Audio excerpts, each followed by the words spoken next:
Deep within the pages of our science fiction stories lives the idea that we have conquered the great medical challenges and complications that plague us. In those stories, we live longer and better lives.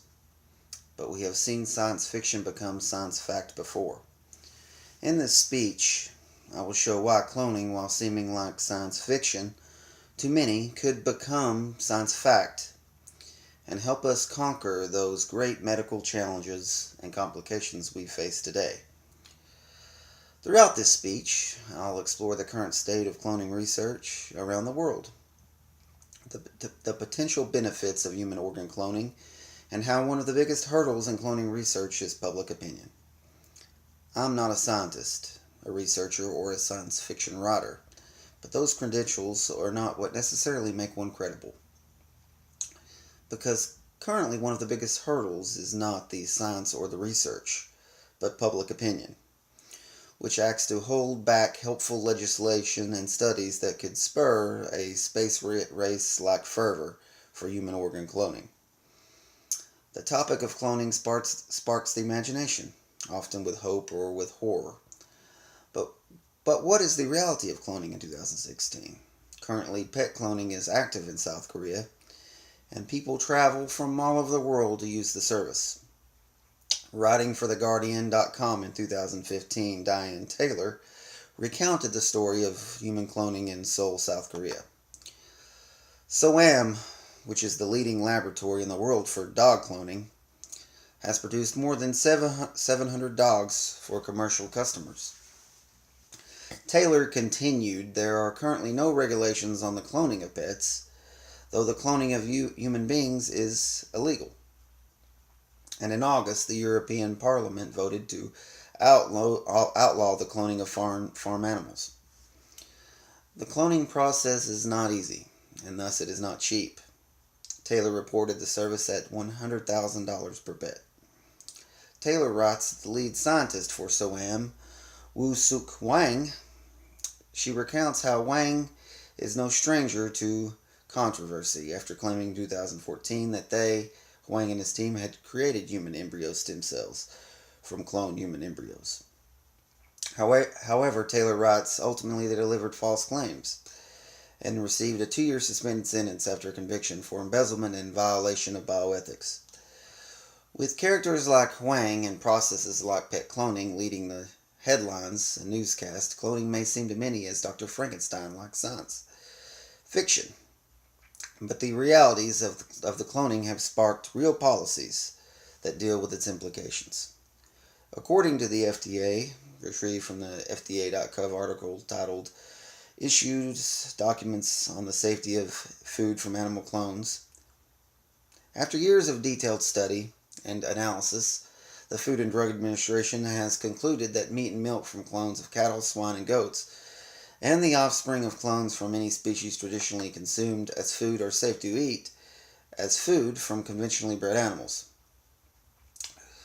Now that I've discussed the current state of cloning, let me move on to my next point, which is how can cloning help overcome great medical challenges.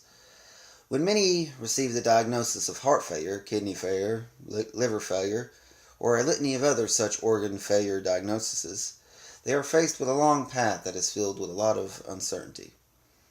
Human organ cloning could be the life-saving answer for those individuals. Diane Taylor from the same 2015 TheGuardian.com article writes, an embryo stem cell can in theory become anything you want it to. A new personalized heart, a genetically identical liver, new kidneys, your own replacement nervous system. The trick was and is to work on how to derive them and then how to use them. Nobody yet has gotten very far. In a 2016 StateNews.com article entitled, It's Been 20 Years Since Dolly, Where's My Clone?, written by Sharon Begley, legal scholar and bioethicist Hank Greeley of Stanford said, I think no one realized how hard cloning would be. Cats easy, dog hard, mice easy, rats hard, humans and other primates very hard. This is why more broad research is needed, because a single lab working in the dark will not achieve ethical, repeatable, and safe human cloning. In the research article, Bioengineering Human Myocardium and native extracellular matrix, Jacques P. Guyette stated more than 25 million individuals have heart failure worldwide.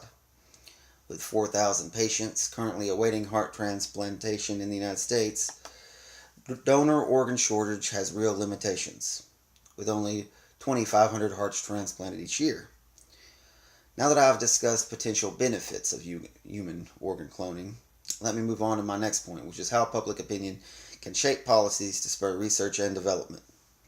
It's not hard to imagine a world where organs can be grown in a lab, but it's hard to imagine a world so different from our current societal views where it could become commonplace. In 2014, the staff of geneticsandSociety.org, examining a composite of a Gallup poll taken yearly, concluded that Americans very consistently oppose animal cloning in general, on which there are at least annual surveys. They strongly disapprove of pet cloning, and even the use of cloning to re-establish endangered or revive extinct species, such as dinosaurs. The poll data years range from 1997 till 2013. Writing for the New Atlantis in 2008, Yuval Levin wrote, "Easily the most unusual and outstanding characteristic of public views on the stem cell and embryo research issues is a self-reported lack of familiarity with the facts. For instance, whether those surveyed with stem cell support were familiar with stem cell research at all, and only 17% of the respondents said they were very familiar. This points to there being a lot of confusion about cloning," as Levin wrote in the same 2008 article.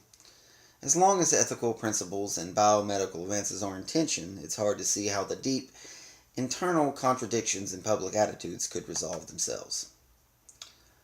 In conclusion, cloning seems like science fiction, but is quickly becoming science fact, but not quick enough for those individuals facing a real failing organ diagnosis.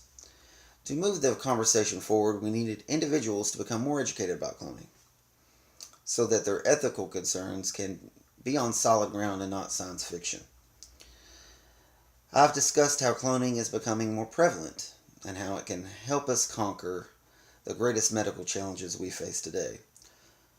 Throughout this speech, I've explored the current state of cloning research, the benefits human organ cloning would bring to those facing organ failure, and how public opinion, public outreach, and support can quicken the development process. After all, the first heart they clone may be yours.